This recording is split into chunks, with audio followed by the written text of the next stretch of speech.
Assalamualaikum warahmatullahi wabarakatuh. Dan semangat pagi teman-teman semua. Jumpa lagi dengan saya Robson di channel ini. Ya, jadi pada kesempatan kali ini kembali saya menyajikan pembahasan soal untuk persiapan menghadapi tes PPG tahun ini. Nah, di sini yang akan saya bahas adalah tentang soal-soal yang berhubungan dengan kemampuan dasar numerasi. Baik ya, kita langsung saja masuk ke pembahasan soal-soalnya.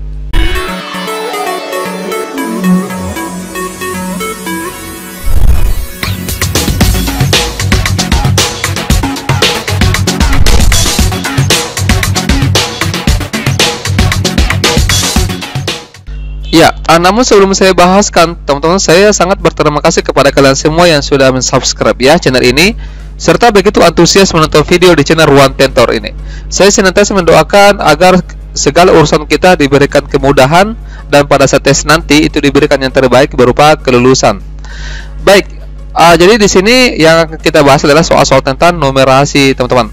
Di video-video sebelumnya itu selalu saya sampaikan ya bahwa dalam menjawab soal numerasi seperti ini, kita tidak harus fokus pada teks yang disediakan di sini, teman-teman. Kita bisa langsung saja lihat angka-angka yang ada di tabel atau yang diketahui dalam teks tersebut. Coba diperhatikan untuk soal ini, teks ini. Di sini kan judulnya adalah layanan bersepeda bike sharing. Nah, ini kalau kita perhatikan, ini kan panjang lebar bacaannya. Kita langsung saja cari yang ada angkanya. Misalkan angka yang ada di dalam tabel seperti ini, teman-teman. Ini kan biaya sewa untuk bike sharing tersebut. Nah, sambil kita perhatikan juga beberapa kalimat di atasnya tabel tersebut. Misalkan kita mulai dari sini. Suatu layanan bike sharing di salah satu kota menetapkan biaya penyewaan dengan aturan sebagai berikut. Ada di sini tertera. Di sini tercantum biaya sewa untuk 1 jam pertama itu 5.000. Terus biaya lanjutan untuk setiap 30 menit berikutnya itu 3.000 per 30 menit. Atau bisa dikatakan untuk 1 jam itu 1 jam berikutnya biayanya adalah 6.000 ya. Nah, sekarang coba kita perhatikan untuk pertanyaannya. Jadi ini kita abaikan saja ya. Ini kita coret saja. Baik. Kita lihat untuk soal yang pertama. Coba diperhatikan di sini. Di sini soalnya berikut ini disajikan beberapa pernyataan yang berkaitan dengan waktu dan biaya sewa bike sharing tersebut. Nah, tentukan benar atau salah dari pernyataan berikut berdasarkan data di atas. Jadi, saya tuliskan dulu ya biaya sewanya untuk 1 jam pertama itu adalah 5.000. Ya, ini 5.000 per 1 jam pertama. Kemudian untuk 30 menit berikutnya itu adalah 3.000. Ini untuk per 30 menit berikutnya. Nah, sekarang kita lihat, ini kan ada grafik. Yang pertama di sini grafik hubungan antara waktu tempuh dan biaya pada aplikasi bike sharing. Nah, coba kita analisa untuk 1 jam pertama di sini, itu biayanya adalah 5.000 per jam. Terus untuk 30 menit berikutnya, jadi kalau misalkan di sini 30 menit, berarti di sini 3.000. Terus kalau 30 menit berikutnya lagi, maka di sini adalah 3.000. Jadi semakin bertambah waktunya, waktu dalam menyewanya, maka bertambah juga biayanya, sehingga grafiknya berbentuk garis lurus, sehingga ini benar. Nah, kemudian yang kedua, dengan biaya 20.000, apakah dia dapat menyewa bike sharing selama 4 jam? Nah, untuk nomor 2 ini, teman-teman, saya jelaskan coba-coba dengan 2 cara, yaitu cara manual dengan cara rumus, supaya lebih jelas ya. Nah, sekarang coba kita hitung dengan cara manual. Cara manual itu kita cacah seperti ini.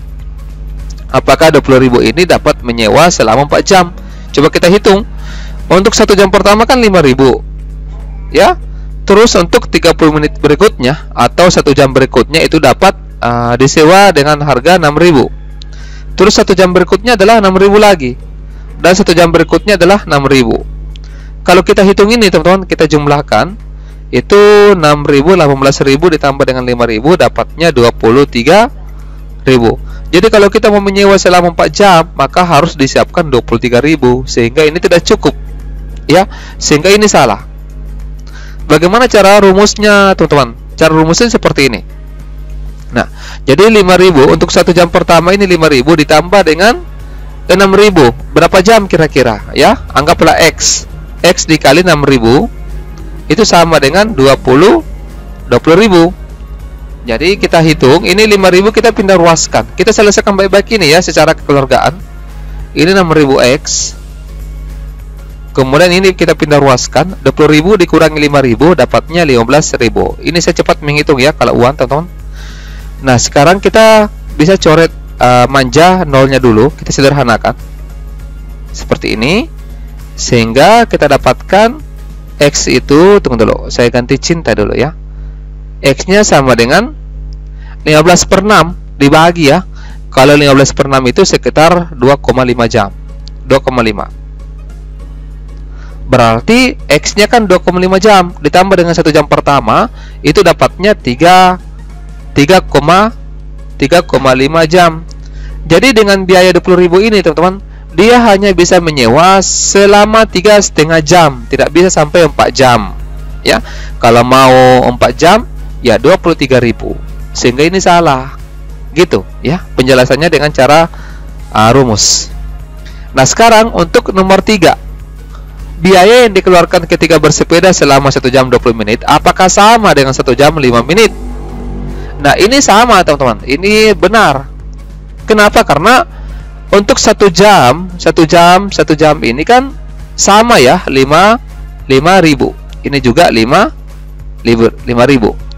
Dikatakan di sini 3.000 untuk 30 menit pertama, bukan dikatakan 3.000 per 10 menit atau 3.000 per 5 menit atau 3.000 per 5 menit. Tidak seperti itu. Jadi Anda menyewa selama 10 menit, Anda menyewa 15 menit, Anda menyewa 20 menit, itu biayanya tetap dapat 3.000, teman-teman. Jadi 1 jam 20 menit dengan 1 jam 5 menit itu biayanya sama, yaitu 8.000 gitu ya. Oke, saya kira jelas untuk nomor 1 ini. Oke, oh ini harusnya ada muncul ya, teman-teman, yang tabel ini, tapi terlanjur saya tuliskan di sini, tidak apa-apa ya. Oke, nomor 2, apakah ini coba saya teks dulu? Oh tidak, berarti kita harus tulis manual yang biaya sewanya.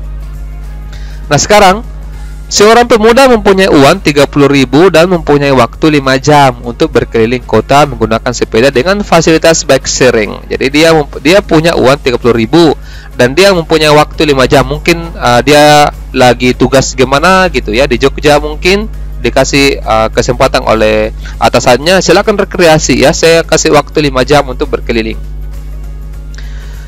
Ya, bukan putar-putar ya. Ya, berilah tanda centang pada setiap pernyataan berikut yang benar. Jadi yang mana yang benar di sini? Coba kita hitung seperti yang nomor 1 tadi. Di sini uang yang dimiliki pemuda tersebut tidak cukup untuk digunakan menyewa bike sharing selama 5 jam. Apakah dengan uang 30.000 dia bisa gunakan waktunya 5 jam untuk keliling-keliling ya, menyewa bike sharing tersebut? Coba kita hitung manual lagi kayak tadi.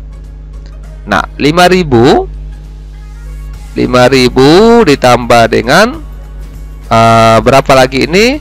6.000, atau langsung saja ya, karena kan 5 jam. Berarti ini sudah 1 jam. Berarti tinggal dikali 4 saja ini ya. Ya, berarti 6.000 dikali 4 itu 24.000 ditambah dengan 5.000 berarti dapatnya 29.000. Ini cukup ya, teman-teman? Bisa. Karena kan uangnya 30.000. Jadi ini benar ya. Untuk 5 jam ya cukup 29.000 saja. Bagian B, uang yang dimiliki pemuda tersebut cukup untuk menyewa bike sharing selama 4 jam. Ya iyalah. Ya, 5 jam saja bisa, apatah lagi 4 jam.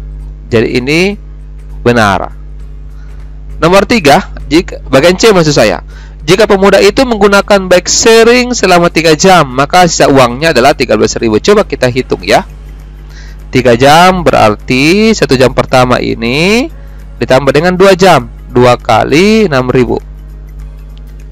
2 kali 6.000 berarti 12.000 ditambah dengan 5.000 berarti 17.000. 30.000 dikurangi 17.000 itu dapatnya 13.000, berarti benar. Jadi semua pernyataan ini benar ya, teman-teman. Baik, kita ganti topik. Nah, sekarang ke bidang perkebunan nih. Jadi ini semua soalnya berhubungan dengan barisan dan deret ya, atau pola bilangan. Kita lihat lagi dan lagi seperti yang saya sampaikan tadi ya teman-teman.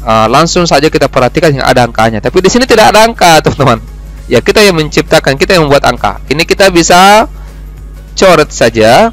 Nah sekarang ada pola seperti ini. Untuk petak pertama, petak 1 ini untuk sawah pertama ini, di sini kan ada keterangan ini pohon rambutan, ini pohon mangga. Jadi untuk petak pertama itu dapatnya 6 pohon rambutan, 2 pohon mangga, dan seterusnya dan seterusnya. Di sinilah terdapat angka-angka teman-teman. Nanti kita catat ini ya di soal berikutnya. Coba kita lihat. Ya, inilah dia soalnya. Coba kita panggil gambarnya lagi. Oke. Nah, sekarang perhatikan. Jadi seperti yang saya sampaikan tadi, bagus kalau kita rinci dulu. Untuk petak pertama, ini petak sawah yang pertama ya, yang ini, itu ada berapa pohon? Ada 8 pohon. Ya, ada 8 pohon di sini. Dengan rincian mangga itu ada 2, rambutan ada 6. Ya, kita rinci dulu ya. Sabar, saya abaikan dulu ini soalnya teman-teman. Nanti kalian bisa lihat lah apa yang terjadi setelah saya tuliskan rinci seperti ini. Ya, alon-alon ya. Untuk yang kedua, petak sawah yang kedua ini ada berapa pohon? Ada 13 pohon. Dengan rincian mangga ini ada 4, rambutan ada 9. Oke. Untuk petak sawah yang ketiga itu ada berapa pohon? Coba dihitung. Ada 18 pohon. Ya, dengan rincian mangga ada 6, terus rambutan ada 12. Nah, sekarang kita perhatikan. Kita lihat soalnya, teman-teman. Nah, pada sebuah petak sawah pasam terdapat 98 pohon. Pertanyaannya di sini yang pertama adalah ini pada petak sawah yang keberapa? Apakah petak sawah yang pertama, kedua, atau ketiga? Gitu. Itu dulu. Nah, kemudian pilihlah benar atau salah setiap pernyataan berikut yang berkaitan dengan petak sawah itu. Jadi kita harus cari tahu dulu, ini 98 pohon pada petak sawah yang keberapa, teman-teman. Gitu. Jadi kalau kita hubungkan dengan pola bilangan, maka itu kita bisa kita selesaikan dengan pola bilangan. Jadi katakan di sini n. Kita tidak tahu petak sawah yang keberapa. Di sini ada 98 pohon. Bisa ya? Petak sawah pertama ada 8, petak sawah yang kedua ada 13, petak sawah yang ketiga ini ada 18 pohon, dan ada 98 pohon pada petak sawah yang keberapa. Nah, kalau kita perhatikan ini teman-teman, dari deretan bilangan-bilangan ini kan ada 8, ada 13, ada 18. Ini menyerupai pola bilangan aritmetika karena selisihnya sama. Ini berselisih 5, ini juga berselisih 5. Jadi katakanlah 98 ini kita misalkan dengan UN. Nah, sekarang apa rumus UN-nya untuk barisan aritmetika? Ya, rumusnya UN untuk barisan aritmetika itu adalah A ditambah dengan N kurang 1 dikali B, di mana A adalah bilangan pertama yang ini, B adalah selisihnya. Berapa selisihnya ini? 5. Nah, sekarang tinggal kita masukkan ke sini di rumusnya. A-nya kita ganti dengan 8 ditambah dengan N kurang 1 karena kan N-nya belum ada. B-nya adalah selisihnya 5 sama dengan 98. Inilah yang kita selesaikan baik-baik secara kekeluargaan. Kita obok-obok ini ya. 8 tambah ini kita kali ke dalam, kali masuk berarti 5N dikurang 5 sama dengan 98. Kita lanjutkan 5N, 8 kurang 5 kan 3. Ya, pindah ruas itu jadi kurang. Jadi 98 dikurangi 3 dapatnya 95. Jadi N-nya kita bagi 95 dibagi 5. 95 dibagi 5 itu dapatnya 19. Ternyata dia di petak sawah ke-19 ya. Jadi di sini N-nya 19. Ini kita hapus dulu ya. Kita hapus dulu, teman-teman. Sabar, kita hapus. Ya. Jadi kita sudah dapat bahwa dia ada di petak ke-19. Nah, sekarang pertanyaan yang berikutnya adalah pohon mangganya berapa dan pohon rambutannya berapa, teman-teman? Bagaimana lagi menentukan ini? Apakah kita akan menggambar satu-satu seperti ini Wah, sampai besok subuh ini tidak selesai. Jadi kita perhatikan polanya lagi. Antara petak pertama ini dengan pohon mangga, ini berpola teman-teman. Ini berpola seperti ini. Ya, ini dikali 2. Jadi kalau di sini petak sawo pertama berarti M-nya ada 2. Ini petak sawo kedua, M-nya 4. Dikali 2 ya. Ini petak sawo ketiga berarti M-nya ada dikali 2, ini 3 dapatnya 6. Berarti ini M-nya ada dikali 2, ini 19, dapatnya 38.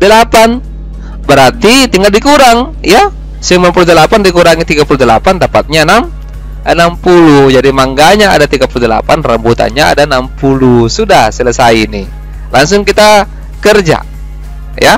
Nah, selisih banyak kedua tanaman sama dengan banyaknya pohon mangga. Ini selisih banyaknya kedua tanaman yang sama dengan pohon mangga. Tidak sama ini ya teman-teman. Ini salah. Yang kedua, pada susunan tiap baris pohon rambutan itu 20 pohon. Ini kan ada 3 baris pohon rambutan ya. Berarti ini kita bagi 3. 60 bagi 3 itu dapatnya 20. Jadi setiap baris itu memuat 20. Ini benar. Kemudian banyaknya pohon mangga yang ditanam pada lajur dan barisnya berbeda. Tidak sama teman-teman. Ya, tidak sama. Ini contohnya ini. Ini kan ada apa namanya? 22 ini, sementara ini 3. Ini tidak sama ya. Jadi kalian bisa gambarkan secara ini ya, apa namanya? Logikanya seperti itu. Oke. Nah, sekarang kita lihat untuk soal berikutnya, soal nomor 4. Nah, nomor 4 ini kita lihat Pak Syam ini akan menanam pohon mangga dan rambutan di suatu petak. Kita tidak tahu juga pada petak keberapa ini dia menanam rambutan dan mangga. Pak Syam hanya mempunyai 78 pohon untuk penanaman di petak itu yang terdiri dari pohon rambutan dan pohon mangga. Pertanyaannya, dapatkah Pak Syam membuat kebun dengan pola yang sama dengan wacana di atas? Jika dapat, tuliskan jumlah masing-masing pohon rambutan dan pohon mangga. Berarti kita pakai cara yang tadi ya. Kita misalkan UN-nya itu adalah 78. Nah, A ditambah dengan N kurang 1 dikali B sama dengan 78. A-nya berapa tadi? 8 ya. Ditambah dengan N kurang 1 dikali bedanya adalah 5. Nah, sekarang tinggal kita selesaikan baik-baik secara kekeluargaan. 8 ditambah dengan 5 dikali N, 5N dikurangi 5 sama dengan 78. Ini 5N sama dengan 8 kurang 5, 3. Pindah ruas. 78 dikurangi 3 dapatnya 75. Nah, kita bagi N-nya 75 bagi 5 itu dapatnya 15. Berarti dia ada di petak ke-15. Jadi N-nya 15. Bagaimana polanya tadi, teman-teman? Mangganya itu berapa? Rambutannya berapa? Untuk mendapatkan mangga ini dikali 2 ya. Berarti 15 dikali 2 dapatnya 30. Rambutannya tinggal dikurang. 78 dikurangi 30 dapatnya 58. Gitu. Berapa? 58. 48 ya. Maaf. Kesalahan pada pulpen. Ini 48. Bisa ya. Nah, sekarang jadi terjawab. Ini bisa ya. Dapat. Dengan rincian banyaknya mangga itu 30 dan banyaknya rambutan itu 48. Kalau kita tuliskan dalam lajur-lajur begini, itu berarti untuk mangganya setiap satu lajur itu dapatnya 10. Untuk rambutannya dibagi 2 saja. 48 dibagi 2 berarti itu dapatnya berapa? Oh bukan, maaf. Bukan ini yang 10 malah ya. Justru rambutannya yang 3 lajur. Ini saya tidak fokus ini ya. Mungkin belum minum. Ini 48 dibagi 3 berarti di sini 16, ini 16, ini 16. Terus ini 15, ini 15 ya. Oke. Baik teman-teman, saya kira untuk sementara sampai di sini dulu ya. Nanti saya lanjutkan lagi pembahasan soal numerasi di kesempatan berikutnya. Saya berharap agar video ini di-share dan dibagikan ke rekan-rekan kita, dan saya berdoakan kita semua bisa diberikan kelancaran dalam urusan dan diberikan kelulusan. Baik, saya akhiri. Wassalamualaikum warahmatullahi wabarakatuh dan semangat pagi.